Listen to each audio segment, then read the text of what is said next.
ఎన్నికల్లో వైఎస్ఆర్ పార్టీకి ఓటేస్తారా లేకుంటే జనసేన టీడీపీ అలయన్స్ మీద ఉంది కనుక సైకిల్ కంటే చంద్రబాబు నాయుడుకి మద్దతు ఇచ్చి ఓటేసారు? చంద్రబాబు నాయుడు గారిని మద్దతు ఇచ్చే వేస్తాను. ఎందుకంటే నేను లాస్ట్ 20 years నుంచి ఆయన ఫేవరెట్గానే ఉన్నాను.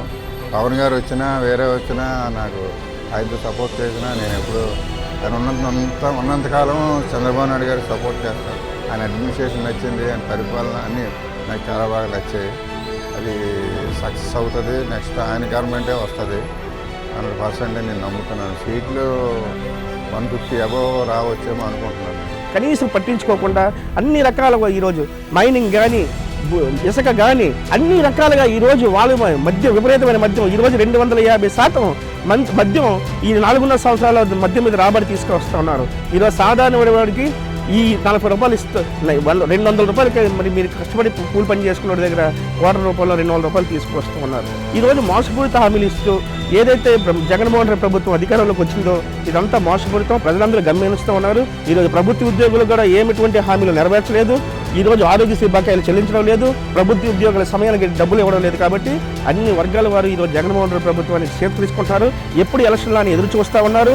ఈరోజు నారా చంద్రబాబు నాయుడు గారిని బ్రహ్మరథం పట్టి మళ్ళీ అత్యధిక మెజార్టీ 151 కాదు 175 వైనాట్ 175 కాదు 175 175 కూడా ఈరోజు జనసేన తెలుగుదేశం ప్రభుత్వానికి ఇస్తారు. అత్యధిక స్థానంలో ఎంపీ సీట్లు కూడా ఇస్తారు. ఇదందరూ కూడా ఆంధ్రప్రదేశ్ ప్రజలు చర్చించుకుంటున్నారు. ఎంత వేగంగా వస్తే ఈ జగన్మోహన్ రెడ్డి బంగాళాఖాతంలో కలుపుదామని చూస్తున్నాం. పాలన అనుకోవచ్చా? జగన్మోహన్ రెడ్డి పాలన ఇంకా ఫైనల్ స్టేజ్కి వచ్చింది కదా, మళ్ళీ ఇదే జగన్మోహన్ రెడ్డి ఓటేస్తే పరిస్థితి ఎలా ఉంటే చెప్పండి. ఇది నియంత పాలనే. ఎందుకంటే ఇప్పుడు కాదు 5 సంవత్సరాలు బట్టి జరుగుతుందంతా నియంత పాలనే. ఎక్కడ అడ్డుకోవడం, పోలీసులు కూడా వాళ్ళు అనడానికి ఏం లేదు. వాళ్ళు ఉద్యోగం వాళ్ళు చేస్తున్నారు. చేయకపోతే వాళ్ళ బాధ వాళ్ళకుంటున్నాయి. అందుకని పోలీసుల్ని అనటానికి కాదు, ఇవాళ వాళ్ళకి చేస్తారంటే రేపు మా గవర్నమెంట్ వస్తే మా గవర్నమెంట్కి. కానీ ఇంత నియంత పాలన చేయలేదు తెలుగుదేశం పార్టీ. పోలీసులు అంటే వాళ్ళు లా అండ్ ఆర్డర్ అనేది ఎప్పుడు కూడా వాళ్ళకి వదలాలి. న్యాయం వాళ్ళు చేయమని వాళ్ళని మన చేతిలో తీసుకొని మనం చేస్తే అది కరెక్ట్ కాదు. కానీ ఇది నియంత పాలన జరుగుతుంది. పడ్డుకోవడం అంటే చూస్తున్నారు కదా, మొన్న చంద్రబాబు నాయుడు గారిని జైల్లో పెట్టినప్పుడు ఎవరు కనీసం బస్సు ఎక్కి వెళ్ళడానికి కూడా అధికారం లేదు. ఎవరు రోడ్డు మీద ఒక సభ పెట్టడానికి లేదు. ఎవరు ఎక్కడ ధర్నా చేయడానికి లేదు. అందరినీ కూడా రోడ్ల మీద కొట్టేవారు. ఇలాంటి నియంత పాలన అనేది మళ్ళీ రాబోదు, రానివ్వరు ప్రజలకు అందరికీ అర్థమవుతుంది. అందుకోసమని జగన్మోహన్ రెడ్డి గారు ఈసారి రారు, పక్కాగా చెప్తున్నాం. ఇది నమస్కారం బాబాయ్. మీ పేరు? బాబాయ్ ఏం చేస్తుంటావు? కార్పెంటర్ పని. ఏం లేదు బాబాయ్, ప్రధానంగా జగన్ గారి హయాం వచ్చినాక మీలాంటి కార్పెంటర్ పరిస్థితి ఎలా ఉందంటే? నాకు చాలా దరిద్రంగా ఉంది. ఇసుక రేట్లు మాకు రావాల్సిన నిధులు కానీ రావట్లా. కరెంట్ వాళ్ళకి కానీ టాపీ వాళ్ళకి కానీ మాకు రావాల్సిన నిధులు బొత్స సత్యనారాయణ ఆపేశాడు. రైతుల పరిస్థితి ఎలా ఉంది? రైతుల పరిస్థితి అంటే అది రైతుల పరిస్థితి కూడా దారుణంగానే ఉంది. ఇప్పుడు గిట్టుబాటు ధర లేదు. వాళ్ళకి అన్ని ఈ అవకాశాలు లేవు. వాళ్ళకి ఓట్లు 5 సంవత్సరాలు అయింది. 5 సంవత్సరాల నుంచి ఇప్పుడు వరకన్నా ఈ ఇందిరానగర్ కానీ మా పల్లెలు తిరిగిన ఇది లేదు మాకు. అదేవిధంగా నాడు నేడు కింద పాఠశాలన్నీ బాగు చేసి అమ్మఒడి ఏం చేయలే. అమ్మఒడి అని చెప్పి అమ్మఒడి సంవత్సరానికి 1000 రూపాయలు తగ్గిస్తున్నాడు. చాలా వరకు రైతులు ఇలాగే ఆత్మహత్యలు చేసి చనిపోతారని చెప్పి ఎన్సీఆర్బీ ర్యాంకింగ్ ప్రకారం ఉంది. ఆత్మహత్యలు ప్రధాన కారణం ఎవరంటారు? జగన్మోహన్ రెడ్డి. సబ్సిడీ ఇస్తామని చెప్పి రాసుకుంటారు. ఎవరు రాలే. చంద్రబాబు టైంలో అధికారంలో అందరూ వచ్చేసి చూసి రాసుకున్నారు. ఈ అధికారంలో ఎవరు రాలే, ఎవరు చేయరు. ఇప్పుడు వచ్చరికి మన రాష్ట్రంలోనే కొన్ని జిల్లాల వరకు మండలాల వరకు కరువు ప్రాంతాలు వస్తాయి. సంబంధించినంత వరకు ఈ కరువు ప్రాంతాలని ఈ రోజు వరకు కేంద్రానికి నివేదించింది లేదు. దానిపైన సీఎం గారు మౌనం ఉన్నారు. దాని మీద సీఎం గారు మౌనం తప్పు చేశాడు కాబట్టి తప్పు చేశాడు కాబట్టి మౌనంగా ఉన్నాడు. అలాగే రైతులు బిక్కు అంటున్నారు. వాళ్ళకి లోన్ ఇచ్చే సదుపాయం కూడా లేదు. ఈ ప్రభుత్వం ప్రతిసారి కూడా లోన్ నేను ఇస్తాను, రైతులు ఆత్మహత్యలు ఆపుతామని చెప్పారు. ఆత్మహత్యలు ఎక్కువైపోయినాయి. కానీ ప్రభుత్వం వచ్చిన తర్వాత ఆత్మహత్యలు ఆగే విధానం కూడా లేదు. పంట నష్టపోతే కొంత సబ్సిడీ ఇచ్చేవారు. జగన్ గారు అయిపోయినాక ఎలా ఉంది?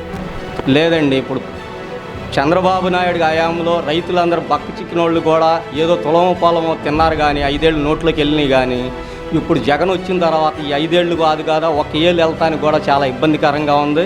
రైతు అనేవాడు హలో రామచంద్ర అని కూర్చుంటున్నాడు కానీ వాళ్ళకి యూరియా కట్ట కానీ వాళ్ళ సబ్సిడీ కానీ బ్యాంకులో ఏ విధమైన ఇది కూడా లేదు. కాఫీ సున్నం కూడా వేయలేదు. ఒక రాజధాని డెవలప్ చేయడానికి ఆయన దగ్గర లేదు, మనసు ఒప్పలేదు.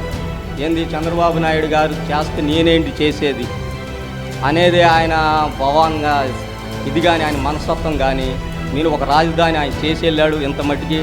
తర్వాత కార్యక్రమం పూర్తి చేస్తే రాజధాని అనేది మన పిల్లల భవిష్యత్తు గురించి కానీ మన జాబులు కానీ మనకి డెవలప్ అయ్యేది ఫ్యాక్టరీలు కానీ ఏదో ఒకటి ఇండస్ట్రీలు కానీ వచ్చే పరిస్థితులు లేవు. కియా ఉంది, వాళ్ళ అనంతపురంలో ఉంది, అది కూడా వెళ్ళిపోయినాయి మనకి. ఇంకా వేరే చోట కానీ సెల్ పాయింట్లు కానీ ఇలాంటివి తయారు చేసేది తిరుపతిలో పెట్టారు, అది కూడా వెళ్ళిపోయినాయి మనకి. ఏది సరైన సౌకర్యాలు లేవు. వాళ్ళ దగ్గర నుంచి డబ్బులు పెండటమే తప్ప ఈ ప్రభుత్వానికి ఏరే పథకానికి ఇచ్చుకుందామనే ధోరణి తప్ప ఎవరిని మంచి చేసే అవకాశాలు కూడా లేవు. ఆడవాళ్ళకి ఆడపిల్లలకు కానీ ఇది చెప్పంగానే ఏంటంటే ఓట్లు వేసేసారు జగనన్నకి. మతిపోయి ఓట్లు వేసారు జగనన్నకి. ఆయన మద్యపాన నిషేధం అంటే ఇదివరకు మ్యాక్డోల్ ఇస్సీ కానీ మ్యాక్డోల్ బ్రాందీ కానీ పాత బ్రాండ్లు ఉండేవి. ఈయన బ్రాండ్ తెచ్చాడు, కొత్త బ్రాండ్లు. ఏది మన కొత్త బ్రాండ్లు తీసుకొచ్చి అతికిచ్చేసేసి ప్రజలకు తొందరగా చనిపోయేది, ఎక్కువ కాలం కూడా బతకట్లేదు. ఇవాళ 10 సంవత్సరాలు బతికే వ్యక్తి కూడా ఇవాళ తాగితే ఒక 2 సంవత్సరాలకో సంవత్సరానికి లోపల పేగులు అనేది తినేస్తున్నాయి. స్పిరిట్ అనేది ఎక్కువ కలిపేసేసి వీళ్ళ బ్రాండ్ తయారు చేసుకుని వీళ్ళ బ్రాండ్తో డబ్బులు పుంజుకొని పేదవాళ్ళని ఇంకా పేదవాళ్ళని చేసి రోడ్లు పాలు చేసి వీళ్ళు పేదవాళ్ళని అసలు ఈడిసి తన్నినట్టుగా చేసేసి పేదవాళ్ళు అయ్యో రామచంద్ర మొగుడు సంపాదిస్తున్నాడు, సాయంత్రం ఒక 500 సంపాదిస్తే 200 తీసుకెళ్ళి చీపు నిక్కర తాగి పడిపోవటం, మొగుడు పెళ్ళాలు కానీ గొడవ ఆడుకోవటం, ఆత్మహత్యలు చేసుకోవటం పెరిగినాయి తప్ప వీళ్ళు వచ్చిన తర్వాత దీని గురించి ఉద్ధరించింది ఏమీ లేదు. పేద ప్రజలు రక్తాన్ని పిండి తాగే రాక్షసులల్లే తయారయ్యారని మనం చేస్తాం. ఎంత పడుతున్నాయో తెలియదు. ఇక్కడి నుంచి మిల్లర్కి వెళ్ళినాక మిల్లర్ ఎంత ఎత్తాడో తెలియదు. పైగా 1600 పడి అనుకోండి, 1500 రాశారంటే 100 రూపాయలు ముందు కడితే డబ్బులు వస్తాయి. మరి ఈ సిస్టమ్ ఏంటో నాకు అర్థం కాదు. 1500కి 1600 రాసేస్తున్నారు. 100 కడితేనే డబ్బులు, మళ్ళీ ఎన్ని బస్తాలు అయితే అన్ని 100 కడితేనే మళ్ళీ అందులోంచి డబ్బులు అయ్యానే. మరి 10 రోజులకు వస్తున్నాయా? అయ్యి రావట్లా. రైతులకి వేస్తున్నారు ఈ కాటా డబ్బులు, ఇవన్నీ లారీ డబ్బులు రైతులకి వేస్తున్నారు అంటారు. రైతులకి వేస్తున్నారో తెలియదు, ఏట్లో తెలియదు. ఇంత మట్టి కౌలుడికి కానీ రైతుకి కానీ వచ్చిన దాఖలు లేవు. ఆయనే కదా అందరికీ కొన్ని పొలాలు తల ఎకరం ఇచ్చింది, వాళ్ళ తాతలు కాదు కదా. అందుకని ఆయన బొమ్మ కూడా పాస్ పుస్తకం వేసుకుంటాడు తాగడ పెట్టుకోవడానికి.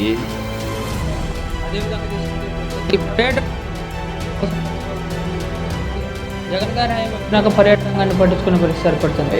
సంబంధించినంత వరకు పర్యాటక శాఖ మంత్రి వీళ్ళు కూడా కృష్ణా జిల్లా ఇన్ఛార్జి మంత్రి పనిచేస్తున్నారు రోజా గారు. అసలు పర్యాటకం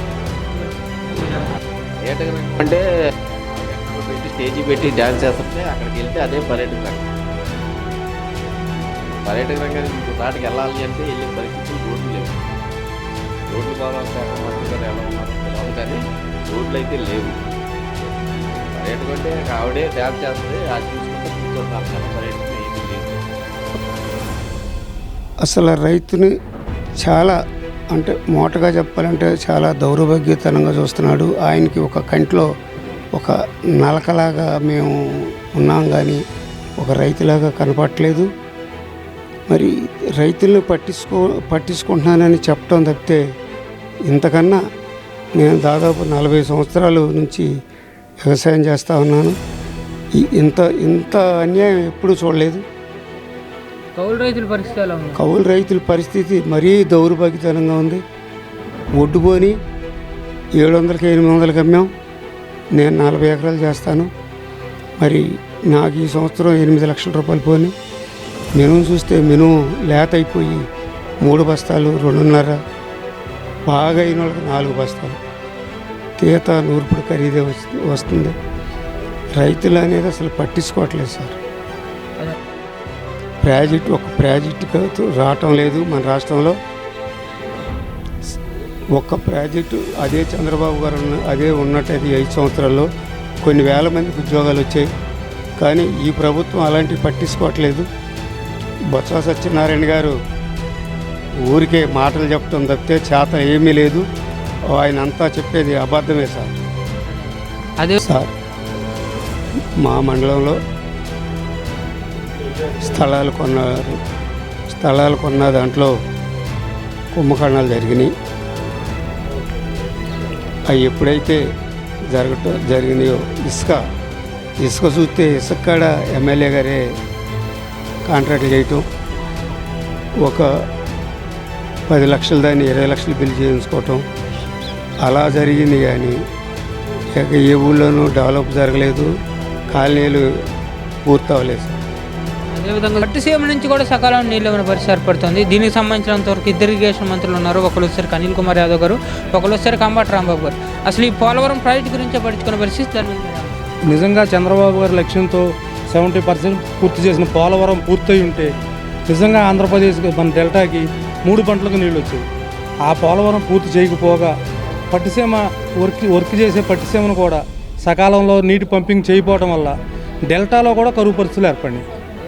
ఇది మద్యం పూర్తిగా నిషేధిస్తున్న వ్యక్తి నిషేధించకపోగా ప్రభుత్వం చేతే మద్యం అమ్మిస్తూ సొంత బ్రాండ్లు ఓన్ కంపెనీలు పెట్టుకుని నాసిరకం మద్యాన్ని సరఫరా చేస్తూ ప్రజల ప్రాణాలతో చెలగాటం ఆడుకుంటున్నాడు. అన్ని విభాగాల్లో డిజిటల్ పేమెంట్లు వస్తున్నా కూడా మద్యం దగ్గర డిజిటల్ పేమెంట్ పెట్టకుండా పూర్తి క్యాష్తో ఎవరి మంత్ ఈ డబ్బు మొత్తం తాడేపల్లి ప్యాలెస్కి చేరిపోతుంది. అదేవిధంగా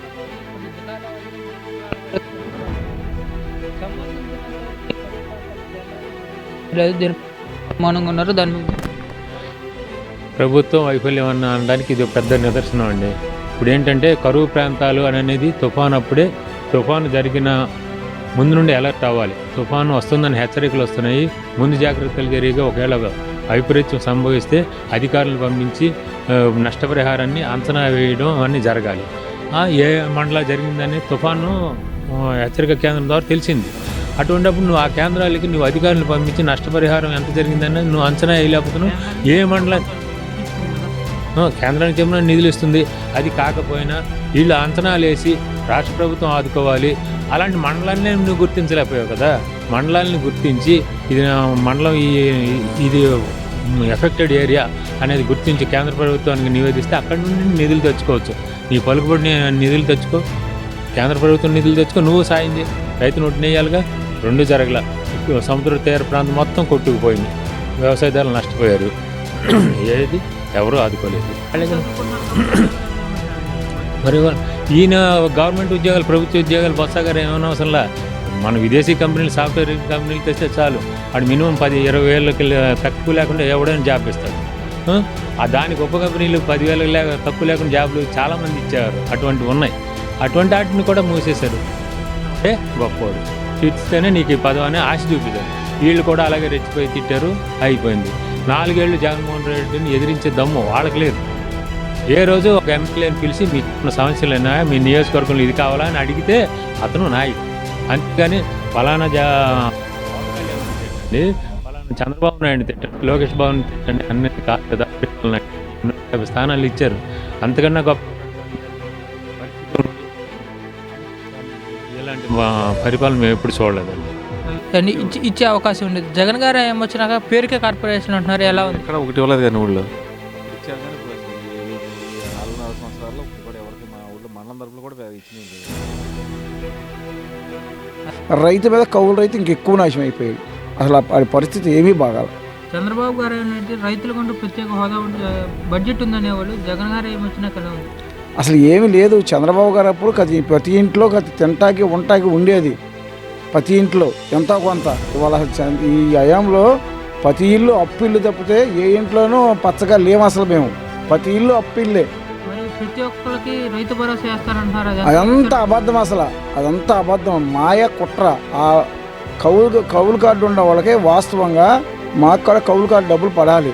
వీళ్ళు కౌలు కార్డు డబ్బులు ఈ రైతు భరోసా కేంద్రంలో ఈ సచివాలయ సిబ్బంది కౌలు కార్డు తీసుకున్నాం మేము, కానీ మాకు డబ్బులు ఇట్లా ఏంటంటే అది ఇంకోటి పెట్టాలి అని అంటున్నారు. అదంతా అబద్ధం అసలు, మోసంతో కూడిన వ్యవహారం ఇదంతా. మొత్తం స్వాధీనం చేసుకుంటాడు. ఇక్కడ ఒక ఎమ్మెల్యే ఉంటాడు కదా, ఆ ఎమ్మెల్యేకి అప్పచెప్తాడు, నాకింత నీకింత, ఇవన్నీ అప్పచెప్పి ఆడు తీసుకుంటారు. ఇక మీ ఎమ్మెల్యే గారు మీ నియోజకవర్గానికి వచ్చి ఏమైనా సమస్యలు ఆడడం జరిగింది? అసలు ఎమ్మెల్యే గెలిచినాక 2 సార్లు వచ్చాడు.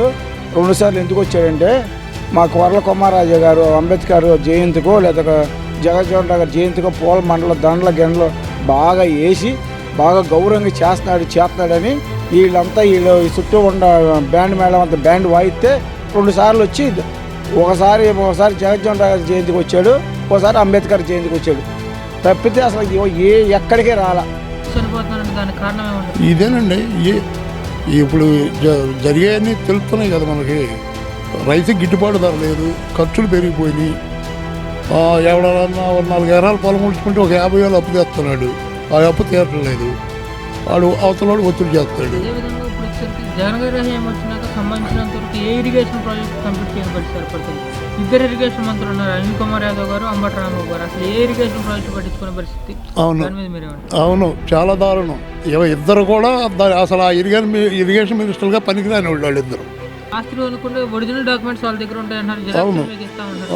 అవునుగా ఒరిజినల్ అక్కడే ఉంటుందంట. జిరాక్స్ ఇస్తాడు, రేపు ఆ ఒరిజినల్ పెట్టి ఏం చేస్తాడు? అది కూడా ఆందోళనగా ఉంది జనానికి.